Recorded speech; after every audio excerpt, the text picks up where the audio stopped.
আজি পুনৰ মই এটা নতুন ভিডিঅ' লৈ আহিছোঁ। মই সানফ্লাৱাৰ অনলাইন কৰা সানফ্লাৱাৰ ড্ৰাফট মানে হাইব্ৰিড হয়, কালাৰটো ৰেড কালাৰ আৰু এটা ক্ৰীমি কালাৰৰ।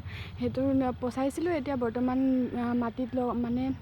মাটিত আৰু ৰুব হ'ল। সেইটো ৰুম আজি আপোনাক কেনেকৈ মানে সানফ্লাৱাৰ বা যিকোনো প্লেনৰে ৰুলে মানে তাৰ ওপৰত কি মাটি ব্যৱহাৰ কৰিব লাগিব, মানে প্লেনটো হেল্থি কৰিবলৈ হ'লে কেনেকৈ মই মোৰ প্লেনটো হেল্থি কৰোঁ তাৰ ওপৰত এটা ভিডিঅ' বনাইছোঁ, যাতে আপোনালোকে চাই বৰিং নাপায়। শেষলৈকে চাব, ধন্যবাদ।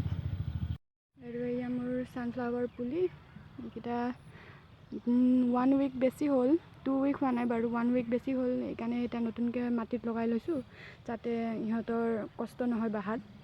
এইটো এটা লাইনত 4জোপাকৈ ৰুইছোঁ। আৰু তাৰ কাৰণে মই ফাৰ্ষ্টত মই মাটিকেইটা অলপ আগতে কোৰ মাৰি ল'লোঁ, তাৰ পৰা প্লেনেছ পেলাই ল'লোঁ। মানে প্লেনেছ মানে এনেকুৱা, এইটো চাওক, এইটো আচলতে শুকান পাত, মানে ইমানো শুকান নহয়, মুঠতে পাতৰ প্লেনৰ পাত আৰু গছ-গছনিৰ পাত হয়, যিকোনোৰে নহওক, ফুলেই হওক বা যিকোনো আৰু পাত। এইবোৰ পাতটো জ্বলাই লৈছোঁ, জ্বলাই লৈ পিনি অলপ 2 দিনমান বা লগে লগেও দিব পাৰিব। মই অলপ থৈ ল'লোঁ, পানী ছিটিয়াই লৈ, বৰষুণৰ পানী হ'লে বেছি ভাল হয়। তো পানী ছিটিয়াই লৈ অলপ এনেকৈ থৈ লৈছোঁ।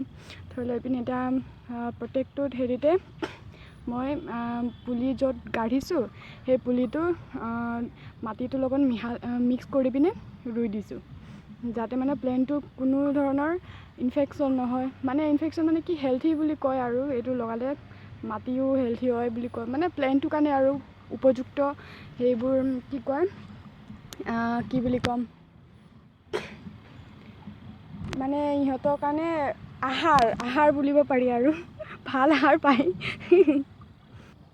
তো हम चलते हैं।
পুলিকেইটা ৰুওঁতে সন্ধিয়া বাজি গ'ল, মানে ৰাতি হৈ গ'ল। আপোনালোকৰ ভিডিঅ'টো নেদেখালোঁ।